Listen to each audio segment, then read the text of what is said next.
Alright everyone, well hey, we recently did our Super Mario 64 extra part in which we covered how to get every single star in the game, and well, I said in that video that if we reached 5 likes we would do a bit of an extra part on how to do the 16-star speedrun of Super Mario 64, one of my personal favorite kind of speedruns, or just runs of the game in general, and what do you know, we reached that goal, so this is the 16-star speedrun. Gina, what are you doing over there? I'm worried she's gonna knock over the camera. Well, to start a 16-star speedrun, you start, well, just like normal.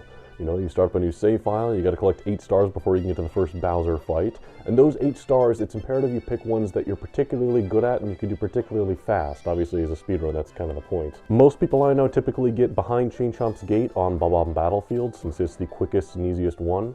And then from there, you go into Whomp's Fortress, since you get a ton of stars there pretty damn easily. From there, I get some in Cool Mountain, and a lot of people do because they're very fast, but they can be a bit challenging. So honestly, choose whichever stars you're comfortable with. This is one of my favorite things about this kind of speedrun is that it's very open-ended, right? Whatever you're most comfortable with, whatever you're feeling like you want to learn, go for it, you know?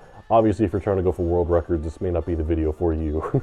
Once you collect your 8 stars, you're going to be going after Bowser and, of course, defeating Bowser, just as you've done before. And, of course, once you defeat him, you get the key to the basement. So head on down into the basement, and once again, you're kind of continuing the run like normal, only this time you're getting stars specifically in the basement. So there's some various ones that are pretty easy. Some of them in the Leaf of Lava Land can be pretty damn quick. Also, there's the Toad star next to the Hazy Maze Cave entrance, and that one is the quickest you could possibly get. I mean, it's just dialogue. And you're basically going up to 15 stars. Why 15 when it's a 16-star run? Don't worry, we'll get to it. But you're getting up to 15 stars. Don't make the Toad star your 15th you get down here, because it may require you enter a world and exit for this special star to spawn. This is, of course, Mips, the bunny rabbit who runs around the basement, and you gotta catch to get his star.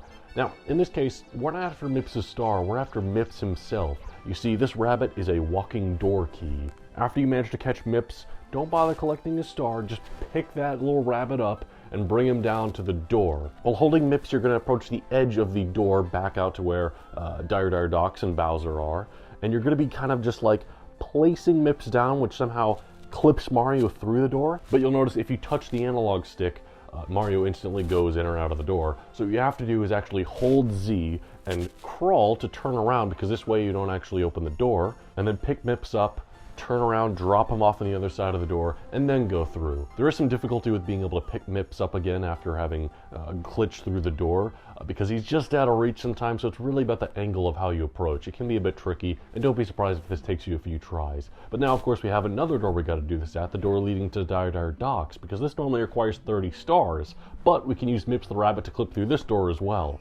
And this time we don't have to bring Mips back, so there's no crawling, turning around, picking him up, none of that stuff. Once you clip through the door, you're home free. There'll be the dialogue saying that, hey, you can't enter this door, but you're on the other side of the door, so you're fine. Now, go and do Dire Docks star number 1, board Bowser's sub. This is why it's a 16-star speedrun, is because we need this star as well in order to access the Bowser level itself. Finish that level there, defeat Bowser once again. You'll notice that even though this is a speedrun, we have to face Bowser all 3 times. There's no getting around that, at least not in this run. But once you get the key to the upper floor, you'll notice you're on the other side of a locked door because you don't have 30 stars, so you have to quickly go into either Bowser or Dire Docks, whatever level you want. Hold still, pause, and then exit course, because that'll set you back into the middle of Peach's castle on the main floor, so that's the way you can escape. Now you can go to the upper floor, glitch through this staircase for no reason, and now by this painting that looks an awful lot like the title screen to Cave Story, we've got to do a new technique called backwards long jumping. This is the only other glitch you have to worry about in this run, and this one is a bit challenging. You'll know if you've played any Mario 64 about the long jump technique, where if you're moving forward, you hit Z and then you hit A, and Mario leaps forward to this very powerful long jump. Well, if you actually hold forward, Z and A, but then quickly hold backwards, you'll notice that Mario long jumps ahead, but kind of then pulls back. And you can actually do this a lot of times in a row, so you can kind of just long jump while holding back, and Mario will just kind of be like zooming backwards. It's interesting. We need to do this on the staircase leading to the next star door, which requires 50 stars. And this can be pretty luck-based and pretty precise.